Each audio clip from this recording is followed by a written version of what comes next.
Alright mga idol, quick boxing updates lang po tayo. Sa natapos nga po laban ng ating kababayan na si Garen Hellboy Diagan kontra sa kampiyon na si Oscar Collazo na ginanap nga dyan sa San Juan, Puerto Rico. Bad news dahil natalo po itong ating kababayan by a round 7 technical knockout. So sa kanilang naging bakbakan, maganda naman sana ang panimula nitong si Diagan. Nakakasabay siya rito kay Collazo at nasasaktan niya mga idol itong si Collazo. Ngunit pagtapos nga ng round number 6, parang nagre-reklamo na itong si Diagan dahil nagkakaroon ata siya ng muscle cramp. Dito nga bago mag-start ang round number 7, tinanong siya ng referee kung magpapatuloy pa ba sila at tinanong nga itong corner ni Diagan. At dito mismo si Diagan niya mga idol yung nagsabi na hindi niya kaya magpatuloy.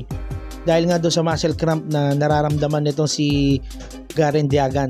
At dahil nga dyan mga idol nanatiling undefeated at kampiyon ng WBO Minimum Weight World Champion